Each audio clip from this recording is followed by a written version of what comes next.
Bismillahirrahmanirrahim. Assalamualaikum warahmatullahi wabarakatuh. Alhamdulillahi rabbil alamin. Alhamdulillahilladzi ahyana ba'dama amatana wa ilaihi nusyur. Asyhadu an la ilaha illallah wahdahu la syarikalah wa asyhadu anna Muhammadan abduhu wa rasuluhu wa la nabiyya ba'da amma ba'd.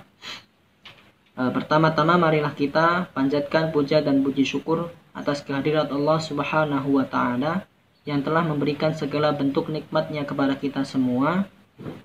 Yang salah satu bentuk nikmat yang diberikan oleh Allah Subhanahu wa taala pada kita pagi hari ini yaitu dibangkitkannya kita dari mati kita yang sementara, yaitu tidur.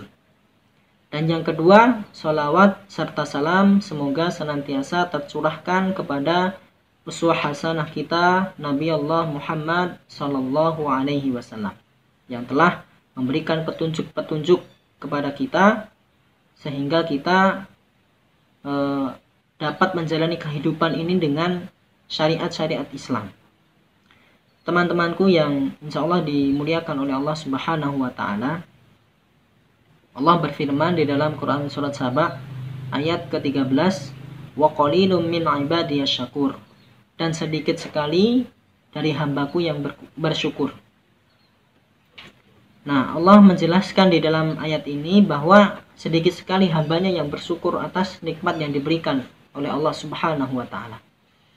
Sedangkan Allah berfirman di dalam Quran surat Luqman ayat 12. Walaqad ataina Luqmanal hikmata anishkur lillah. Wa man yashkur fa innama yashkuru li nafsi. Wa man kafara fa innallaha ghaniyyun hamid. Yang artinya, dan sungguh telah kami berikan hikmah kepada Luqman, yaitu bersyukurlah kepada Allah. Dan barang siapa yang bersyukur, maka sesungguhnya dia bersyukur untuk dirinya sendiri. Dan barang siapa yang kufur, yang tidak bersyukur, maka sesungguhnya Allah Maha Kaya dan Allah Maha Terpuji.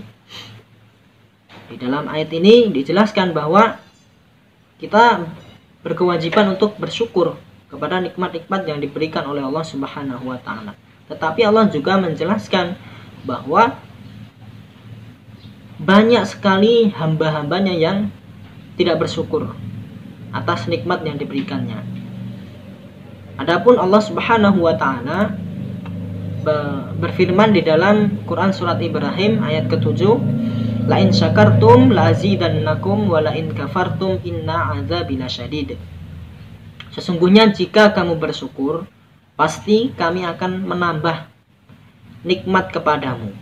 Dan jika kamu mengingkari nikmatku, maka sesungguhnya azabku sangatlah pedih. Nah, di ayat ini Allah juga menjelaskan, memberikan hadiah kepada mereka yang bersyukur, kepada orang-orang yang bersyukur kepada nikmat yang Allah Subhanahu wa ta'ala berikan. Nah, lantas bagaimana cara kita menyikapi dalam bersyukur atau mensyukuri nikmat-nikmat yang diberikan oleh Allah Subhanahu wa ta'ala, yaitu disebutkan oleh Imam Ibnul Qayyim rahimahullah ta'ala bahwa beliau membagi rukun untuk menyikapi atau mensyukuri nikmat yang diberikan oleh Allah Subhanahu wa ta'ala. Apa itu? Beliau membagi tiga rukun dalam menyikapi atau mensyukuri nikmat yang diberikan oleh Allah Subhanahu wa ta'ala. Rukun yang pertama adalah dia mengakui sepenuh hati bahwa nikmat-nikmat yang diberikan atau yang datang padanya itu nikmat yang diberikan oleh Allah Subhanahu wa ta'ala. Nah, ini yang perlu kita tekankan atau kita sikapi pertama kali, yang kita utamakan.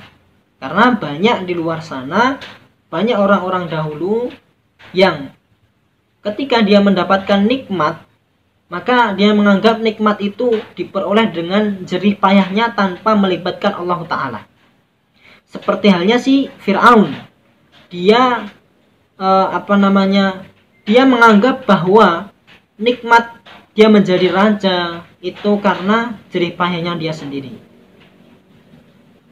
sampai-sampai dia mengaku bahwa dirinya Tuhan. Seperti halnya juga si Qorun, dia meyakini bahwa nikmat yang dia berikan, harta-harta, benda semua yang dia miliki itu karena jerih payahnya sendiri, bukan campur tangan Allah Subhanahu wa taala. Sehingga Allah apa? Allah memberikan azab kepada mereka yang kufur terhadap nikmatnya. Lalu rukun yang kedua adalah mengakui atau mengucap dengan lisan. Mengucap dengan lisan itu ya sering kita ketahui bahwa dengan mengucap kalimat hamdalah, alhamdulillahi rabbil alamin. Dan ini senantiasa harus senantiasa kita biasakan. Biasanya kalau orang yang tidak biasa dalam mengucapkan hamdalah, maka itu akan sulit. Dan yang ketiga adalah, rukun yang ketiga adalah dia menggunakan nikmat-nikmat yang diberikan oleh Allah Ta'ala untuk perihal ketaatan kepada Allah, perihal ibadah kepada Allah. Jadi banyak ini orang-orang yang sekarang ini ketika dia mendapati nikmat, dia meyakini nikmat ini datangnya dari Allah. Kadang dia juga mengucapkan dengan lisannya, tetapi dia tidak menggunakan nikmat-nikmat tersebut untuk mendekatkan diri kepada Allah Subhanahu wa taala. Maka ini yang keliru. Maka 3 rukun ini harus kita jalankan dalam menyikapi nikmat yang diberikan oleh Allah Subhanahu wa taala. Mungkin ini yang bisa saya sampaikan. Akhirul kalam, wabillahi taufiq wal hidayah, wa ridha wal inayah. Unzur ma qala wa la tanzur man qala. Assalamualaikum warahmatullahi wabarakatuh.